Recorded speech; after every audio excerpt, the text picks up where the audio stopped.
اچھا یہ بتائیں کہ اس وقت جو عمران خان نے ایک وہاں پہ جنرل اسمبلی میں بھی اسلاموفوبیا کا بڑا ذکر کیا، آپ اس کو کیسے دیکھتے ہیں؟ ایک دنیا میں اس وقت جو اسلام کا ایک پرسپشن ہے اس کو کیا بدلنے کی ضرورت ہے؟ عمران خان صاحب کو خود چاہیے تھا نا یہاں اسلام کا صحیح نظریہ پیش کرتے، پھر جا کر دنیا کے سامنے ماڈل پیش کرتے کہ دیکھو پاکستان میں یہ اسلام ہے، ہم نے اسلام پر عمل کیا، تم کیسے کہتے ہو؟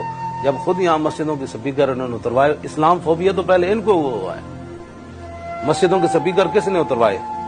علماء کو ہتھکڑیاں کس نے لگوائیں؟ علماء کے خطبات کس نے بند کیے؟ اسلامی کتابوں پر پابندی کس نے لگائی؟ سورہ انفال اور توبہ قرآن کی جو ہے یہ کس نے نکالی نصاب سے؟ اور زنا کے بل کس نے پاس کیے؟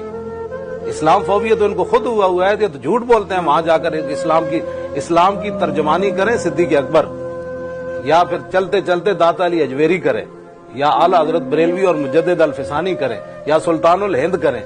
یہ اسلام کی ترجمانی تو تب کرتا ہے یہاں اسلام کا بول بالا ہوتا اور گلی کوچے میں پورا اوپر تک اسلام نافذ ہوتا، تو پھر جا کر کہتا دیکھو یہ میری سٹیٹ ہے، یہاں اسلام نافذ ہے، بتاؤ، انگلی اٹھاؤ۔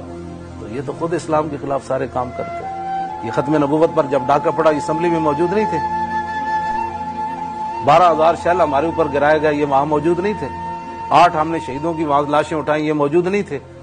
اب ہمیں جو ایک ہمارا کریک ڈاؤن کیا اس کے اندر ہمارے 2 بڑے عالم شہید ہوئے، ایک جیل کے اندر ہی شہید ہو گیا، ان کو جناب وہ کمبل اور رضائی نہیں دی گئی۔ ایک عالم ہے ان کو بٹھا کر لے گیا، شوگر تھی ان کا، پاؤں سلنسر پر وہ چپک گیا، بعد میں ان کی پوری ٹانگ کٹ گئی، وہ شہید ہو گئے۔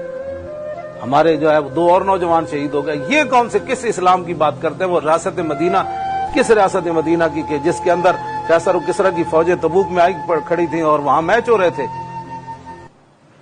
ہمیں بتائیں نا وہ ریاست مدینہ کی بات۔ کبوتری کے پیچھے بھاگنے والے کو حضور نے فرمایا اوپر اڑنے والی شیطانہ ہے، اور جو اس کے پیچھے بھاگ رہا ہے وہ شیطان ہے۔ کبوتری کے پیچھے بھاگنے والا شیطان ہے، تو گیند کے پیچھے بھاگنے والا کون ہے؟